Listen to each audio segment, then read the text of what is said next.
Hi, everybody. This is Saad for the Saad Truth. Today, I have a footballing legend. And no, I'm not talking about American football. I'm talking about real football. Americans call it, or North Americans call it soccer. I have one of those rare one club players, Matt Tissier, who's a legend from Southampton, who's also been capped, I think, 8 times for the English national team. What a pleasure and honor to meet you, sir. How you doing? Great to talk to you, Gad. Nice to be here. Likewise, likewise. Now, I did notice, of course, I always turn things back to me. It's just, it's normal. I saw that, and I was very proud of that. I might put that on my CV, even my academic CV, that a footballing legend such as yourself saw my ridiculously silky skills playing at the beach, and you gave me your imprimatur. Do you want to add anything to that admiration of yours? No, I mean it all looked very natural with the ball at your feet. I was very impressed. Thanks. Okay, so let's start with your career. You're, I think, a bit younger than me. I'm 58. Are you 54, 54. 55?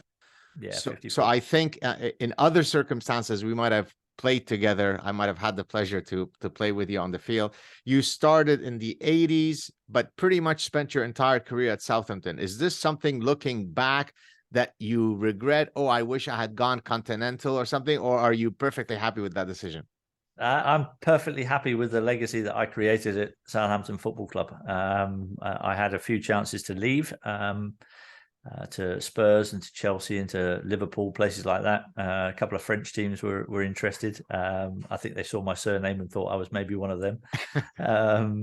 But no, I decided to stay for different reasons at different times. But when I sit back at the end of my career and look back at it, I don't have any regrets at all. I've left a lasting legacy at Southampton Football Club. I was voted the greatest player in the club's history, in their 125-year history, a few years back. So that was a very proud moment for me. And that's not something you can do, really, if you kind of only spend a couple of seasons at a club here and there and keep moving around. And But money was never my motivating factor. fair enough. But do you feel, for example, that yes, you are a legend at that club. I think maybe second top scorer. Does that sound right? Yep. So yes, absolutely. You've built a legacy there. But had you gone somewhere else, you might have won other trophies. Your name might have been bigger. There might have been a bigger platform for you to share your incredible skills. That never crossed your mind? No, I felt like it was my duty. I always felt like I owed Southampton something. I was just a little kid from the Channel Islands, and I just wanted to be a professional footballer, and they gave me my chance to do that, and I felt like I owed them something in return for that, and I gave them my loyalty. Wow. Talk us through, regrettably, I was, hoping to also play professional football, but I was living in Canada. My family decided to move from Lebanon to Canada rather than to Spain or France or England or Argentina. And so I already had all the odds stacked against me. And then I ended up having a career-ending injury at an under-18 Canadian Championship match. So the most that I've ever played in front of, and this would have been in indoor games, might be, if I stretched it, 2,000 people, 1,500. So I can't even begin to imagine the incredible feeling that one would get playing in front of, 40,000, 50,000, the way that you did. In any of those games, when you're about to step on the field, I mean, of course, everybody feels nervous, but was this something that was constantly on your mind, or you played enough games that it's just another game, it doesn't even cross your mind? I think perhaps early on in my career, when I was just 17 years of age and I made it into the first team, I think there was definitely a nervousness about me then, because I wasn't sure, whether or not I was good enough to play at that level. I was just still a kid, really, jumping into men's football. So there was a little bit of nervousness there. When I made my England debut at Wembley, a full house at Wembley. Wow. That was I came on as a substitute in a game against Denmark, and I can remember then feeling pretty nervous and the butterflies in the stomach were going. But normally once you get out on the pitch and the game starts, you don't really have time to be nervous. You've got to be concentrating the whole time and just trying to think about what's going to be best for the team, what to do next. Amazing. I've heard recently of a few cases. I think I can't remember his last name, Bojan something, the guy who was sort of the new Messi, at Barcelona, Barcelona, Bojan Kurtic. exactly, who suffered from debilitating anxiety, and which, of course, sort of hindered his career. He was going to go, I think, to the Euro 2008, or I can't remember which one, and then he had this whole panic attack. There are other players, I think, Neves, Jesus Neves who went to Manchester City, right? Yeah. Who also at one point never wanted to leave home, didn't want. I think it's Sevilla. Yeah. But then he kind of broke through. So, it's kind of interesting. I was speaking to a physician friend of mine who deals with high performing athletes, and I asked him, I think it might have been even on the show on air. I said to him, can I guess what is probably the number one reason that, high profile athletes come and see you? And he goes, yeah, okay, go ahead, shoot. I said, anxiety related issues. He said, exactly. And now the reason why I say this, and kind of linking it back to your earlier question about did you feel nervous, is that, you think of, the professional soccer player. I mean, that's the epitome of the male archetype. It's the top of the top. It's the guys who are going, it's the modern day gladiators, yet they're human and they suffer. There's no shame to feeling, having anxiety, right? No, absolutely not. But I think back when I started playing football, I think that there was a stigmatism around it, and you didn't, as a footballer, you wouldn't be encouraged to actually admit that was happening, because that showed a bit of weakness, right? And that was certainly not encouraged back in the 80s. Do you feel that, of course, there's a lot of work that tries to kind of destigmatize, whether it be your sexual orientation or mental health issues? Gary Speed committed suicide, the Wales manager. Do you feel that, soccer has been demachoized, or do you think that we're pretty much the same place we were in the 1980s or 90s? No, we're definitely not in the same place. Definitely not. I think if I'm honest, I think we've probably maybe the pendulum has swung perhaps a little bit too far the other way. Right. I think there's a happy medium to be had. Back in my day, that was kind of seen as a weakness and all that kind of stuff, but that wasn't a help to the players who genuinely suffered from that.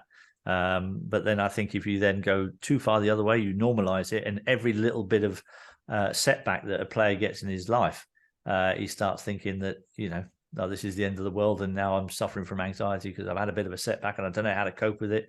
And it's something that's intrigued me down the years has been how the difference in mentality between players. And I think one of the biggest things I've seen the change in certainly in English soccer has been the fragility, I think, of the players in terms of their robustness to cope with injuries, and I think also their penchant for screaming when they have a slight touch on a football pitch and falling over way too easily.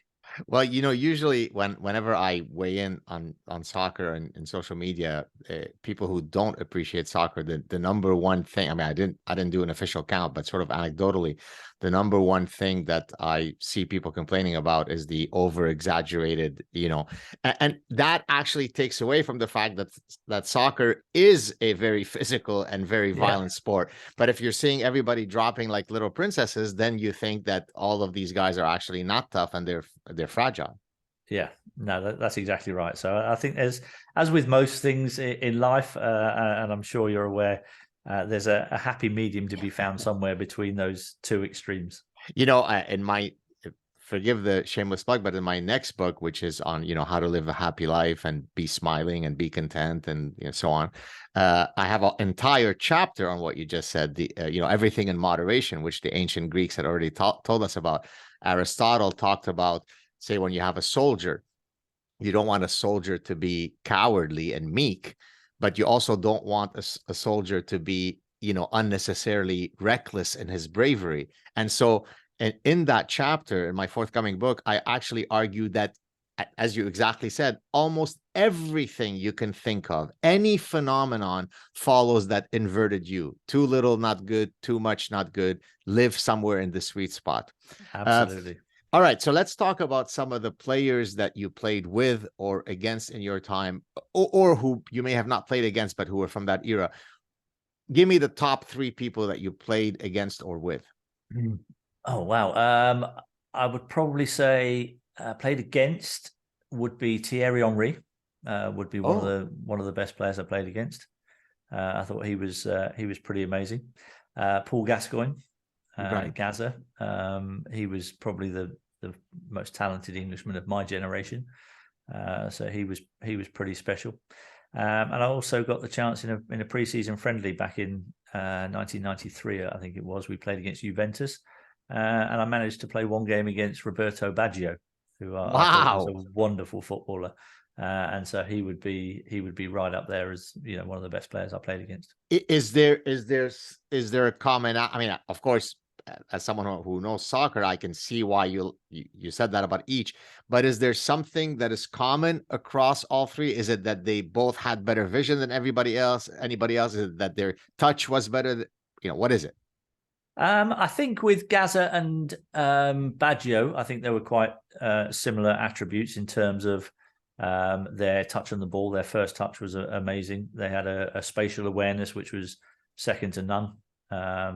I think with Henri, I think it was slightly different. I think the way that he moved about the pitch, the speed that he possessed, but with that speed came not just a very good touch, but also the composure to slow down when he needed to. And I think that's the one thing that a lot of very quick players don't do very well, is that they're always going at 100 miles an hour. They don't appreciate when to slow down. But I think Thierry Henry had that in him, and that's a pretty unique combination. I mean, of contemporary players that fit what you just described about the first two players, I might argue might be even better than them, and you'll correct me if I'm wrong, or at least what your opinion is. Kevin De Bruyne is someone who, I'm old enough to have seen all of the great players, including when I was a very young child, Pele, right? So I've seen Pele and Maradona and Cruyff. Okay. Cruyff was my childhood hero. Yeah. There is something about the footballing IQ of Kevin De Bruyne. Yes, he's skillful, but he's not the silkiest of guys. But he puts, I literally will turn on Manchester City just to watch him, even though he's not doing the overly, beautiful stuff that other players you would associate with. He just finds those lanes that are simply incredible. Do you share in my admiration, I suppose? Very much so. He's been a player that I've really enjoyed watching these last few years, to see his development because, as a youngster at Chelsea, it was a bit of a struggle for him. He had to go off and ply his trade elsewhere, came back to Manchester City, and a lot of eyebrows were raised when it was 50 odd million pounds they paid for him back then, because everyone in this country just remembered the Kevin De Bruyne at Chelsea. Yeah. But he'd obviously progressed as a player. And I think the positions he takes up in that team, the team is very much suited to his style of play. He takes up fantastic positions, and he plays passes that other people don't even see. That's the best thing about Kevin De Bruyne. His spatial awareness is his weight of pass is one of the best I think I've probably ever seen. Yeah, no kidding. Well, you mentioned just a second ago that the style of Manchester City suits him, and it reminds me of a personal story. So that speaks to that point, that when you have a coach who doesn't appreciate your unique talents, you can go from being a hero to a zero very, very quickly. Nothing has changed about you, is that you don't fit the system. So, and I actually very briefly talk about this in the first chapter of the Parasitic Mind, my last book, where I'm talking about the importance of freedom in my life, and not just freedom in terms of freedom of speech and academic freedom. And I use the example from football that when I was a player, my best quality, I was if I may say, a very skillful player. I had a very nice touch, which often comes from playing in the streets. I grew up in Lebanon. You always see players who come from that tradition who really know how to handle the ball. Yeah. But it came from being free to roam around I was a playmaker. Whenever I would have a coach who would say to me, okay, you're playing today on left side of midfield, and my brain it's as if you decapitated me, not because I was a prima donna. And no, it's because the fact that you have geographically restricted me, yes, I have to do this, then I shouldn't be playing because my best attribute has been removed. And I can see that you understand what I'm saying. 100%. I guess that happens to all sorts of players at all sorts of levels. Yeah, I mean, absolutely, it does. I have a pretty good example from my career. You know, I was very much the same, where you kind of get pigeonholed into a position and told to, you know, stay there and don't move out of it. And that did take away from my game a heck of a lot. And the first manager really that came in and literally said to me, "You can go anywhere you want. I'm going to build the team, and I'm going to leave you to do whatever you want within that team." And I had that manager for 18 months. And it was Alan Ball, former World Cup winner. Wow. And his whole philosophy was that he built this team in the shape, and he told all the other players in the team, the first thing you need to do when you get the ball is, can I pass to Matt Le Tissier? It was literally that simple. And Alan Ball was in charge at Southampton for 66 games, and I missed one through injury and one through suspension. And in those 64 games, I scored 45 goals. And I was going to say, the stats support what you're saying, and clearly they did. Okay. 100%. So I scored. So he took over in the January of so halfway through a season he took over. So I had a very good finish to that season. I think I scored something like 17 goals in 20 games or something, 22 games. And then the following season, I scored. I think it was 30 or it was 15, 40, 15 in the first season in his half a season, and then I scored 30 goals the following season. And then he left. He got poached by Manchester City. He went off to be manager of Manchester City. We had a new manager come in who I knew, and who was a great guy, but who changed the dynamic of the team. And the following season, guess how many goals I scored? Many fewer. About 11 or 12, I think it was. It wasn't many. It wasn't many. Yeah. Unbelievable. Now, I know that you used to be the penalty taker. You scored many goals as a penalty taker. And in the last chapter of the Parasitic Mind, where I'm imploring people to get engaged, in the battle of ideas, I use the analogy of, be the penalty taker.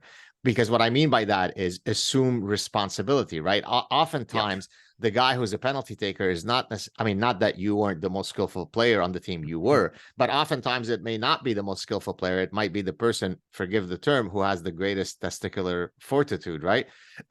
Is this what you found in your career? Not necessarily in your team, because you were the penalty taker. Did you find that typically the person who is chosen to be the penalty taker is the person who's coolest, most confident, and so on? Or is it more often than not also the best player?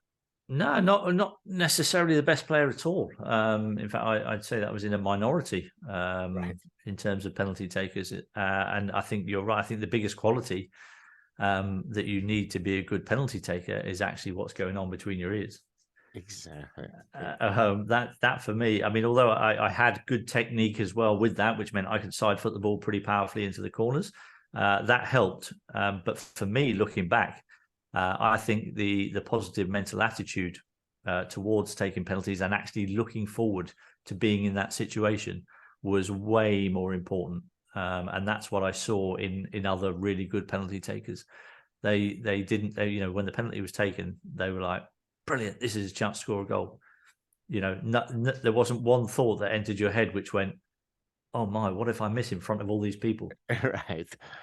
And that's the difference.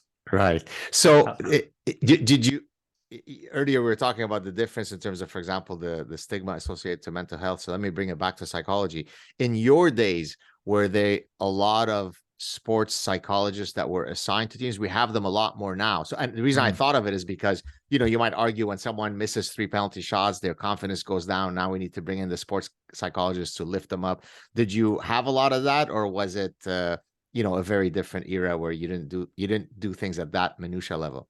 Yeah, it was a very different era, although towards the end of my career, it just started to come into play, probably in the late 90s, when I was coming towards the end of my career. I retired in 2002. So I do remember a sports psychologist coming in. I think might have been Glenn Hoddle, might have been the first manager at Southampton in 1999, who brought in a sports psychologist to come and talk to the players and see what they think. But at that point, it wasn't.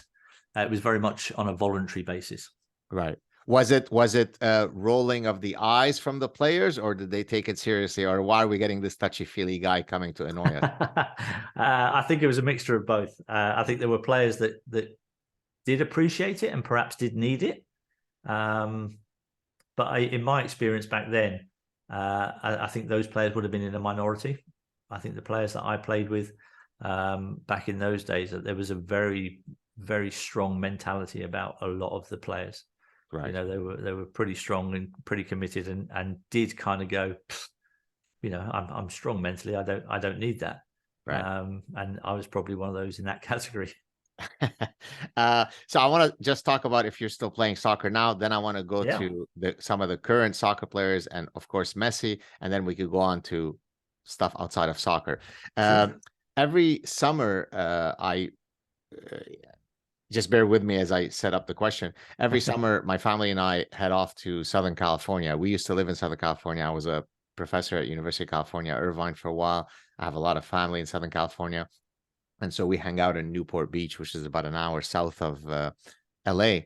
And in one of the areas that we hang out, I recurringly kept running into Jurgen Klinsmann, who of course was a World Cup winner and Tottenham player, and a famous player from Germany. Just said hello to him a few times, got to know one of his friends who told me that, he saw me playing soccer. He said, "Oh, you should play on Jurgen Klinsmann's over 55 team. They play in and my children looked at me and said, "You're James Bond, Dad. In what world do you get approached by people to play soccer with them who are World Cup winners?" And so I started fantasizing that if we ever move back to Southern California, what a thrill it would be at a much later stage in my life to actually be passing balls to Jurgen Klinsmann. Which brings me to a question I wanted to ask you, which is, do you still play regularly? Are you still in enough shape to do it? I hadn't been in enough shape to do it the last few months. I've decided come January the 1st that I would get myself back into shape, because I do like playing football still, and I do play. We have an ex-Southampton players team which play a few charity games through the summer. So we played from April through to September, I suppose. And we'd probably play maybe 7 or 8 games through the course of that. And I enjoy playing in those. So yeah, I wanted to get back into a little bit of shape to be able to actually try and be able to move around the pitch a little bit. So I think on New Year's Day, I was almost the heaviest weight I'd ever been in my life. I'd had a very good Christmas, obviously, and so I decided on New Year's Day that no, that's enough now. I need to get back into shape. So in the intervening 16 days, I think so far I've lost 18.5 pounds. Wow! Congrats! So almost a pound a day. Yeah, yeah. Okay, so what's your secret? Well, the first week. So on January the 1st, I have a very poor diet. I'm the first to admit I eat too much rubbish and I drink way too much Coke. So I was drinking like 4 cans of cola a day. And not even Diet Coke, regular Coke. Regular Coke. Yes. And I also ate chocolate quite a bit. So on January the 1st, I decided for the month of January, I wasn't going to drink Coke and I wasn't going to eat chocolate. And in the first week, I think it was, I lost 8 pounds. Wow. And then the second week was I've been on a juicing diet for 7 days with the juice master, Jason Vale. So all I've done for the last 7 days, it finished last night, is just have 4 juices every day for 7 days, and I had my first bit of proper food this morning for 7 days. Well, how do you feel overall? Oh, I feel great. It feels a whole lot easier to get my clothes on for a start. And obviously I've started exercising again as well. So I started going out for little runs. So I will build that up gradually. It's hard. I've run a few half marathons in my time over the last 10 years. But obviously if you don't use it, you lose it. And I hadn't really exercised for, quite some time. So I got to build myself up gradually, and who knows, I might run another half marathon or something. Oh, that's very inspiring. I mean, I also lost a huge amount of weight, a lot more than you did, because I had ballooned to. I mean, I wasn't quite Maradona-esque. If you see him when he's become I mean, 5'4", I don't know what he was, 300 pounds. But I mean, I tell you, I was, I'm a bit taller than Maradona, but I was the weight of a middle linebacker in football. So someone who is 6, 7 inches taller than me should not be weighing the same. And so I ended up losing, well over 80 pounds in about 18 months. Oh, well done. Yeah, thank you so much. And of course it revolutionized everything you could do. Although I tried to play soccer with my kids, and I realized that no amount of weight loss is going to recoup the fact that I don't have nearly the same acceleration as I did back then. It's such a terribly, if nothing else, a humbling experience to realize that, okay, your touch is still there. You know how to, right? Yes. But before, I can just sort of move my hips and I just get by two players. And now I'm about 500 times slower. And I realize I actually can't do 90% of the things that I used to do. Have you found that that's true for you, or? Yeah, no, very much so. It's been the biggest learning curve over the last few years was to, I think the motto that I have now when I set foot on a football pitch is play within your limits. So know where your limits lie, because I have, over the last 10 or 15 years since I retired, I've pulled far too many muscles trying to do things that I thought I could still do, and I couldn't do it. And so it's a retraining of your brain to understand what your limits are and what you can do on a football pitch. So yeah, I try and keep it simple now, and I don't try and get too flashy, and I certainly don't try and run past people, but I can still control the ball. I still pass it nicely, and I can still take a penalty and a free kick. Beautiful. Okay, let's talk about current soccer players, the World Cup that just finished, and then we'll go into some ideological issues that I know that you've weighed in on. So the World Cup finished just yesterday, was a month ago.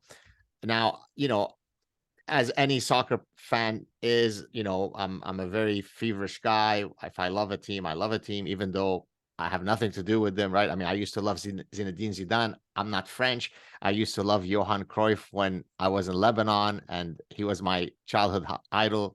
I'm not Dutch, but none have gripped me remotely as closely as Lionel Messi did. And I did a sad truth clip just shortly after they won the World Cup, where I was really trying to analyze psychologically and philosophically why Lionel Messi, captures people's hearts the way they do. Not only, in my view, is he by far, not even close, the greatest soccer player ever, but his personhood. I mean, I don't know him personally, but the way he carries himself it almost seems unnatural that you would be this humble, because you just would have a chip on your shoulder, right? Because you're that good, right? So I find it wondrous that he could be so lovely, such a family guy.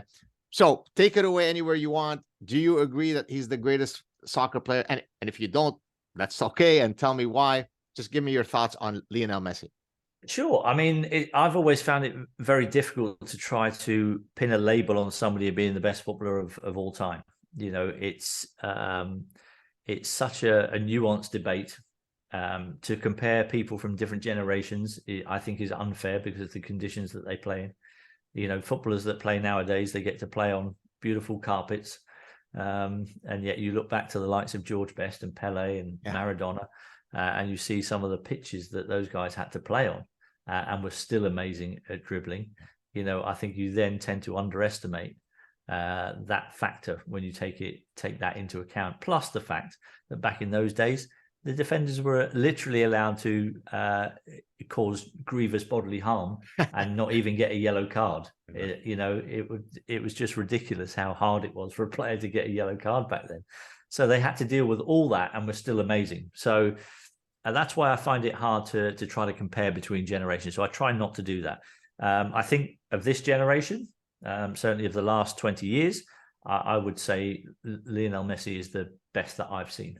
And I say that with knowing that a lot of people will go, "Oh, Cristiano Ronaldo." Yeah. No. In terms of my personal opinion and what I like to watch on a football field, I like to watch somebody who has got God-given natural ability. Yeah. And Lionel Messi certainly has that. Cristiano does have quite a bit of that, and I have the utmost respect for what Cristiano Ronaldo has got out of his body. I mean, he has looked after himself probably better than any footballer I've ever known. He's been incredible in his longevity. And so he's rightly spoken about in the same sentences, but for me, it'll always be Messi. Yeah. Well, you know, when they were playing in the World Cup, I was and I think I'm only one of several billion people who were very personally vested in him winning. But I can only speak for myself, because, you know, I'm very much of a purist in everything that I do, in terms of the way I view life, the pursuit of truth and freedom, and the way, and so on. And I felt that it was cosmically unjust for a player who was this good to not win the World Cup, because I thought it was like an affront to beauty when all these imbeciles would say, well, he could never be the greatest player of all time because he's never won a World Cup. Which, of course, I mean, as someone who studies psychology of decision making, it is so irrational, right? Because if Higuain had scored the sitter that my dead aunt would have scored in 2014, then suddenly, magically, he would have become the greatest soccer player ever. If Martinez hadn't saved that last second save, and then Argentina would have lost, then he would no longer be the greatest soccer player ever. But now that he won the World Cup, all of those haters could be put to rest. And it was unbelievably important to me, which shows you the power of sports and soccer. I mean, literally, I felt like I was going to have a heart attack when they were playing. I mean, I literally thought, I'm just going to stop watching. I can't take it. Right. And so do you get my appeal to cosmic justice for him winning it? I do get that appeal, and it's one of the things that frustrates me as well when people have debates about football and footballers, when they go, well, who's the better player? And so whenever they have this debate about, they go, well, who's the better player? And they bring up, oh, well, this player won this many trophies and this player only won this many trophies. But you go, well, actually, that's a very different debate, because to win a trophy, you're part of a team. We're talking about individual ability. So what they won actually doesn't come into that equation whatsoever. It's about your ability as a footballer, what you could do, what you couldn't do. And it doesn't matter if you won, because you were only a small part of that win, because you're one of 11. Without those other guys, you don't win nothing. You're not winning a World Cup playing 1 against 11. So let's take that out of the equation. When you talk about, the greatest of all time, I would still say, even if Argentina had lost the World Cup final, for me, in my head, Messi would still be the greatest of his generation. Right. Oh, so you're going to stick with this his generation qualifier. Okay, I got you. I can only say that because I didn't see Pele play. So I can't make a judgment on how good Pele was. I can only go by what my father would say about him, and people who were old enough to have witnessed him. And of course, you never got to see as much on the TV back in those days as well. So perhaps, we didn't really get to see just how good Pele was, because there's a lot of stuff that he did that we wouldn't have seen. Fair enough. Go ahead. Or there's a lot that we saw of him where he was absolutely rubbish and he wasn't as good as what we thought he was. Right. So, there's two sides to every story. Right. Fair enough. To your earlier point about, we can't judge a player by how many trophies he won. I mean, I don't know how many domestic trophies George Best won, but he certainly didn't play on a national team that went anywhere. And so by that logic, then we should take him out. And every single guy who played on, West Germany or Germany, who was a sub, who never got into the pitch, but who's a World Cup player, by definition, is certainly way better than Johan Cruyff, who never won the World Cup. Well, there you go. See, it's ridiculous. It's a ridiculous argument. Okay, let's last question on soccer, and then we move on to other stuff. Your beloved Southampton, what is going on, Matt? Well, they've had a good week. I mean, we've had a pretty bad run from Christmas, but the last week, I've actually started feeling a little bit optimistic. We've had 3 wins in a week. 2 of them were in cup competitions, admittedly. But one of them was against Manchester City, you know, who Yes. had a pretty strong team out, and yet we still managed to beat them. So we're in the semi-final of the Carabao Cup, which is nice, but we are sat bottom of the Premier League, which is a concern. You know, I certainly don't wish to see my team relegated for the second time since I've been retired. So hopefully we can keep up this good form and drag ourselves out of trouble. Do you, you know, whenever my son, who's now 11, is now really getting into soccer, and so I had explained to him a year or two ago the concept of relegation, which in North American sports doesn't exist, right? The division is, I mean, the league is the league, which I think there's something so beautiful and tragic and dramatic about relegation.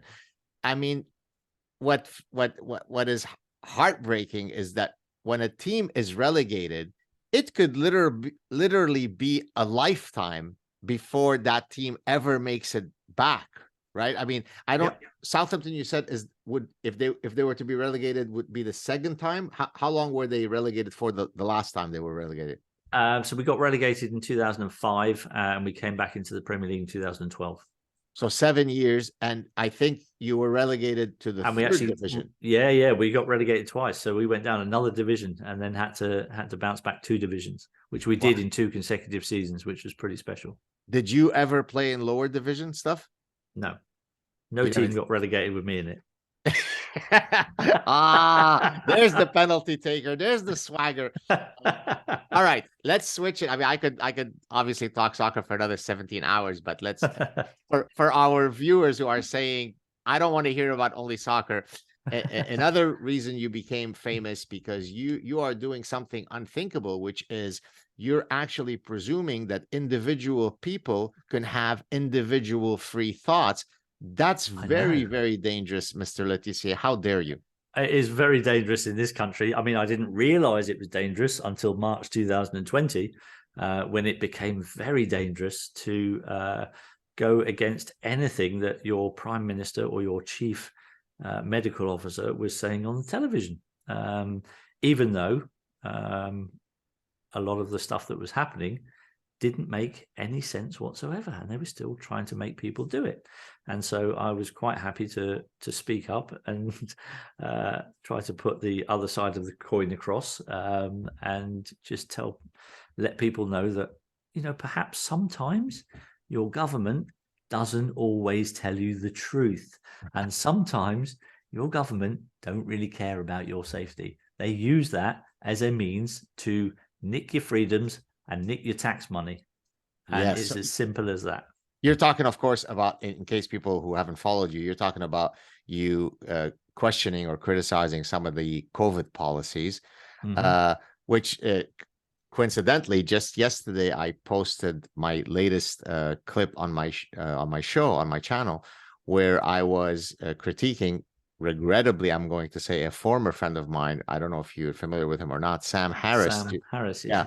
And where are you familiar with the clip? Right. I've seen the clip. Yeah. So the story is, if my grandmother had balls, we would have called her my grandfather. If the reality of COVID were different, and had it been that regrettably it turned out to not kill enough people, but had more children died, and if the vaccine had been more effective, then I would have been proven right. So if things were different, they would have been different. And if I wasn't wrong, I would have been right. That's exactly right. Matt, what the hell? It was a saying, funny enough, it took me back to my childhood, because my dad always used to say, you know, and we used to say, well, what happens if this happens? And he'd go, well, if my auntie had balls, she'd be my uncle. So it's irrelevant. And which is exactly what that conversation was, completely irrelevant. I'm not quite sure what Sam Harris was trying to say there. It was the most roundabout way of trying to justify his position, and he failed miserably at it. Well, I think it comes from the fact that, you know, one of the most difficult things to achieve in nature is to change an individual's anchored positions, right? Yeah. It takes a tremendous amount of intellectual humility. We call it epistemic humility. I mean, a scientist should be epistemologically humble, because science is about autocorrection. We used to think that the Earth revolved around the sun, and then the Copernican revolution happened, and now we don't believe that anymore. So you always have to be humble. Science is always provisional by definition. It is true until it is perhaps falsified at some later date. So how do you explain, having now gone through some of those trials and tribulations of speaking your mind, how do you explain the COVID, dogma that's so prevalent? I explain it by I noticed very early on that what I was seeing on the television was propaganda. And was pure brainwashing techniques, repetition, pure brainwashing of COVID, people dying of COVID. But I was kind of on top of the data. I got in touch with like-minded people who were data analysts, who were actually seeing what was going on, who were checking the government websites for their terms and conditions, and to see exactly what was considered a COVID death. And when you look back now, outside of the fog of propaganda, and think that we allowed the government to count anybody who died within 28 days of a COVID positive test, even if COVID had nothing to do with it, they were still counted as one of the deaths that we were being shown at 5 o'clock every evening on the television. And so I knew that early on. I also heard about Carrie Mullis early on with the PCR test. I knew about that pretty early on in all of this. And all these things started adding up to me, and I'm joining the dots. And then I'm looking at the World Economic Forum website. I'm looking at the Bill and Melinda Gates Foundation website to see where their money's going to, and all the dots just joined up, and I'm sorry, I wasn't ready to go along with it all. And then you had the whole the George Floyd thing, where everyone was a racist all of a sudden, and you had to support Black Lives Matter. Well, that was probably one of the things that cost me my job on television, is that I refused to wear that Black Lives Matter badge after the first time when it was thrown on us right at the last minute. So I wore it once, and then went to the producer and said, I'm not comfortable with this. I know what this organization is. I know what they stand for. I have no intention of aligning myself with that organization whatsoever. And I was the first person at Sky Sports who refused to wear that badge. And that probably was one of the reasons why I got sacked just a few months later. Now, you weighed in on the COVID policies, and that was controversial. You were a conspiracist.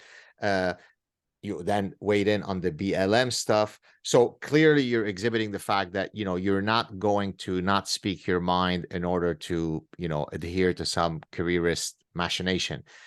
Was that something that was an inherent part of your personhood that had manifested itself earlier, but we just didn't hear of it? Or is this you finding out that you're a honey badger? Now, I don't think it's you finding out later that you're a honey badger, because you were the penalty taker, which suggests that you did have that kind of testicular fortitude. But had you always been sort of irreverent to orthodoxy and outspoken, or is this something that you've kind of discovered now? No, I'd always had I think I probably almost had a dislike of authority from quite an early age. I can remember one story, actually. I played in my school football team, so I would only have been about, I don't know, maybe 12 or 13 or something. And I can remember the referee who'd refereed the game. It's an away game for my school, so we were being refereed by the opposition's PE teacher. So, completely neutral, obviously. And so during the game, there were some very dubious decisions that were going on. And my mind's going, hang on a minute, that wasn't fair. That's not fair. And I think at the end of the game, I overheard the teacher who'd refereed the game go to my teacher and warn him about my conduct on the football pitch, because I was giving it a bit of that. Yeah. And so I overheard it, and I just turned to my mate who had also heard this conversation. I just turned to my mate and I went, that guy's talking out of his ass. And I must have said it a little bit too loud, Right. because the teacher heard it, and all of a sudden I had the teacher on me and escorting me straight back from this football match, escorting me back to my house to my mother to inform her of what I just said to this teacher. So I'd always had an ability to question authority, shall we say, at quite an early age.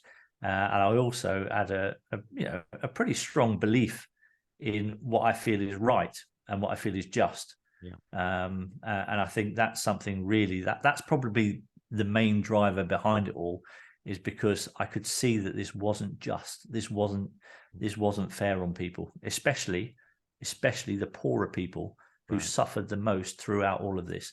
And that's why I didn't care for my job. I had to say what I needed to say, because I think there were people in a less fortunate position than me who didn't have the voice that I had. And I felt a moral obligation to speak out on their behalf.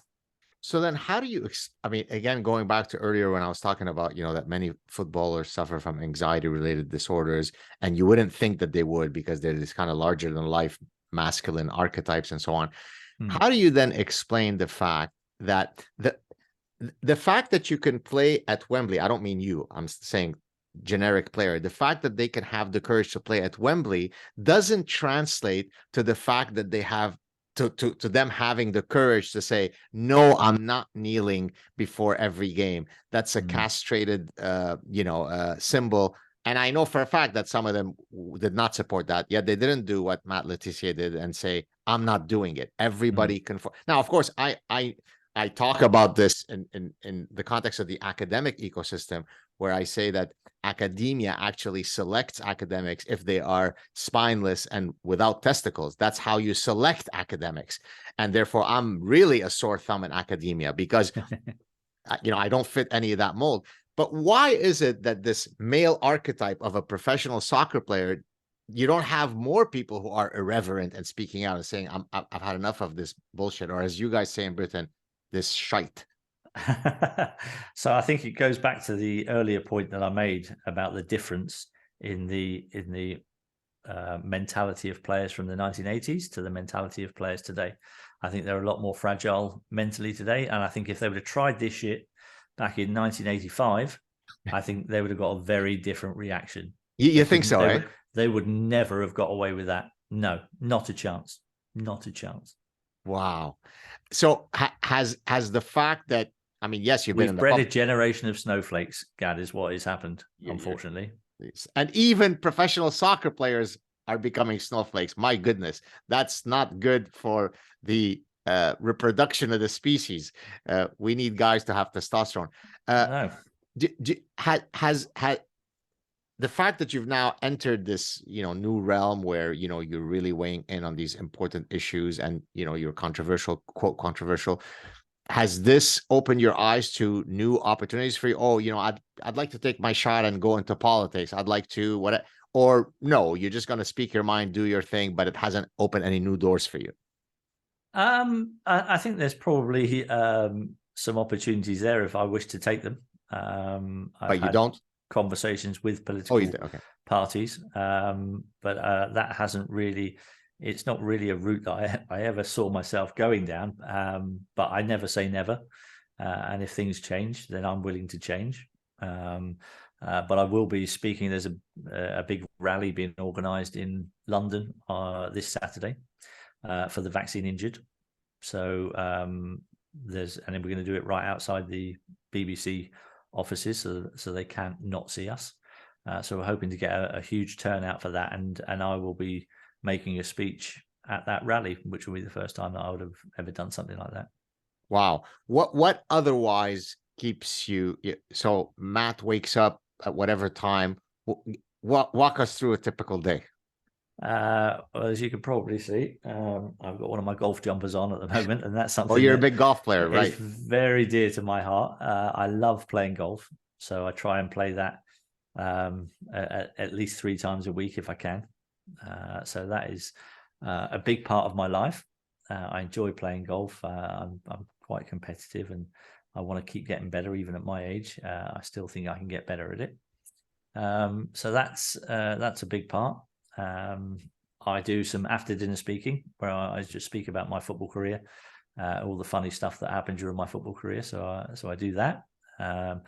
I'm doing some work with GB News, one of the news channels over here. It's a fairly new news channel. So Yes, I've been on it. So I've been doing some regular slots with them, which has been good. It's been nice to be able to still have a voice on television, and be able to say the things that you believe in, without being censored, which is what's been happening in a lot of our mainstream media over here. But you're no longer getting any offers to be a football pundit? So I've for the last couple of years, I've been working for a company called Mola, who were an Indonesian television channel, and they were covering the Bundesliga and the Dutch league for the last couple of years. So I had been working for them pretty regularly, but they stopped their coverage of those leagues this season. In fact, they've just got a couple of Dutch games coming up in the next few weeks, which I'm doing. So they'll be the first couple of matches that I've done for a little while. So I'm heavily into my research this week into Feyenoord and Ajax. So that should be a great game. So I've had when the opportunity arises, then they do use me on that channel. So that's been quite nice as well. And that's kind of, I have family here as well. I've got my wife and my 13-year-old daughter here. We have a mother-in-law living with us. So do you live in the Southampton area, in South, or where are you? Yes, I'm still on the South Coast. Yeah, and obviously every Monday night, which you're going to find out next week. Yes. I do my live streams over on Getter, which is a much better free speech platform than the normal stuff. So I've been doing that for about 9 months, where I interview lots of interesting people who are perhaps going against the narrative and not having their voices heard. So I've allowed them to have a voice to be heard. And so my live streams every Monday night, 8 o'clock on Getter, and I'll be interviewing you next week. So I'm looking forward to that. Likewise. Turning the tables. I'm looking forward to it as well. Maybe one or two other last questions on a personal level. Had you not been a professional footballer, where do you think you would have ended up? A chef, a yachtsman. Where would Matt be? Okay, so I'm pretty certain that at whatever I chose to do in my life, it would have revolved around sport. My entire life growing up was sport mad. So I had a sport mad family. My 3 older brothers, all very good footballers. My dad was a good footballer, excuse me. And my uncles were good footballers. And everything revolved around sport. And it wasn't just football. So I played a whole host of sports. I played softball, I played hockey, I played tennis, table tennis, to a decent standard. And cricket was the other thing that I was really good at. Wow. So if I had failed as a footballer, my next try as a job would have been as a cricket player. Wow. Okay. So, but how come you never went, or I don't think you did, go into football coaching? Was that not a natural? No, I didn't because I had no passion for it. Yeah. And I think to be a good coach, you've got to transfer your passion to the players. Yeah. And if you haven't got a passion for coaching, that's not going to transfer very well to the players. And you will never get the best out of them. So I saw in managers that what I saw were good managers was a real passion and a real want to be engrossed in this job 24 hours a day. And I didn't have that passion. I wanted to do other things with my life. When I retired from football, I wanted to play lots of golf. I wanted to get my handicap down as low as I possibly could. And I like having spare time. I like relaxing. I love relaxing. I sit and do Sudoku puzzles for hours on end, and just I take 2-hour baths, and I just love relaxing. So yeah, I never really wanted a proper full-time job. Wow. Do you feel that the coaches, as we just mentioned, coaches, do you feel that players on average are less likely to take seriously a coach who himself had not been a top player, right? If Zidane walks into the room The fact that he's Zidane, I'm going to respect him because he's Zidane. I'm speaking now as a player. On the other hand, if Mourinho comes in, yes, he's got larger than life personality and he's a good sort of manager of men and blah, blah, blah. But, he was a gym teacher or whatever before. So on average, do you feel that it benefits if you were a top player before you become a coach? Okay, what it does do, there's certainly no guarantees. What it does do, it gives you a little head start. Okay, yes. If you've been a top player, it gives you a head start because you walk into that change room, every player recognizes you, every player knows what you've done in your career, and it gives you a head start. Now, what you make of that head start is up to you. Yes. How your coaching goes and how the players, react to the sessions that you put on, and are they enjoyable? They're keeping it fresh. That's down to you. So you can give yourself a little bit of a head start by having a name, but in a football changing room, that name will go very quickly if you can't coach and you don't make it enjoyable, and the players can't see a kind of plan that you're working to. Yeah, that's a beautiful point. But now, correct me if I'm wrong. I always say, and it'd be worthwhile to do a statistical empirical test of this. I always argue that the importance of a coach is overestimated. I'm not saying that a coach is not important, but he's not nearly as important as we otherwise think he is, right? Because oftentimes we attribute the successes of the team or the failures to the team on the coach, when in reality it was other reasons. How much does a coach really matter? From my perspective, as someone who studies psychology, it's really in the management of each player where he matters. He is a psychologist without necessarily having the title of psychologist, because he's not going to teach Matt how to kick a ball better or how to move better or teach Messi how to play better. Does that sound right?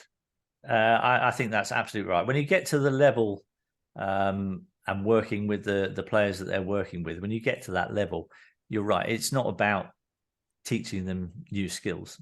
It's not about that. It's being able to understand what each individual player needs for him to get his best performance. Exactly. And if you can do that, it doesn't matter if you've won 4 World Cups or if you've played in the pub league. If you've got that skill in your locker to find out what makes a player tick and do the things that gets him to perform at his best, then you'll become a great manager. Exactly. Okay, last question. Earlier, you said you did not have any regret at having stayed in Southampton rather than going elsewhere. Okay, fair enough. But I'm going to ask a regret question in a broader sense, and I'm going to set it up. I almost always now, it's become a tradition to end with the following question. Maybe because I have a chapter on regret in my forthcoming book about how to live a good life. And the person who has the fewest regrets at the end of their life is someone who's done well in life. And I'm going to set it up as follows, Matt. So one of my former PhD professors, when I was pursuing my PhD, is a psychologist by the name of Tom Gilovich, who pioneered the psychological study of regret. And he argued that there are 2 forms of regret. There is regret due to action and regret due to inaction. Regret due to action, I regret that I cheated on my wife and then this ended my marriage. So I committed an action. I now regret that I did that. Regret due to inaction is I regret that I became a physician because I come from a line of physicians. I should have gone on for my love, which was to play soccer. Okay. That's a regret due to inaction. And it turns out that over the long term, our most haunting regrets are those of inaction. Right. And if, by the way, if I were going to speak about myself, by far my greatest regret is that I didn't get to see my soccer career to its fruition.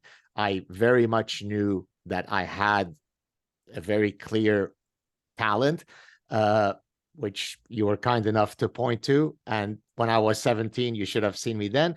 I lived in Canada. I had a career-ending injury. I didn't come from a family environment that supported it. Who plays soccer? This is for idiots. You have a brain. We're not going to support that. So I, for all sorts of reasons, I didn't have that opportunity. And that's something that always haunts me. So now I'm going to turn it to you. If you were to list your 1, 2 greatest regrets, if you feel comfortable sharing them, take it away. I don't have many regrets because even if you make mistakes, it kind of turns you into the person that you are.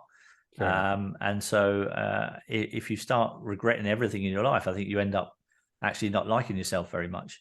And I don't think that's a place where I want to go to. You know, I like myself. And I kind of, looking back, I probably regret the way that I chose to leave my wife, my first wife. I should have done that in a different manner. That's the one regret that I probably had. I was in a very unhappy marriage. I should have left way before I did. I see. Yeah, if that makes sense. Yeah, no, it does. Okay. And is this, I'm wondering, is this... and my other regret, other regret is I had a header against Italy when I was playing for England in my last ever cap, which I should have scored, and it went just past the post. And it haunts me. It haunts me to this day that if that header had gone just the other side of the post, I probably would have gone to the 1998 World Cup, and that is really annoying. Oh my God. Now, but that's really not a existential regret. It's in the moment. Yeah. You never scored a goal for England. I mean, you scored, I think, for England B, but not England A, right? That's right. Yes. Yeah. But you are an international player. Nobody can take that away from you. Absolutely. Matt, what a delight to talk to you. I'm so much looking forward to coming on your show next week. Is there anything you'd like to use as we're closing out this opportunity to promote a project you're working on, a book you're writing, anything? It's your time. No projects or books, but I implore all your listeners to come and watch you being interviewed on my live stream on Getter, 8 o'clock every Monday. And yes, I've got Jason Vale on in a few hours' time, and I look forward to speaking to you next week. Oh, thank you so much, Matt. And if I do come to your area, am I getting tickets to go watch a game with you? You're definitely coming and watch a game with me. I am so excited. Thank you so much, Matt. Stay on the line so we can say goodbye offline. Such a pleasure and honor to meet you. Thank you. Likewise.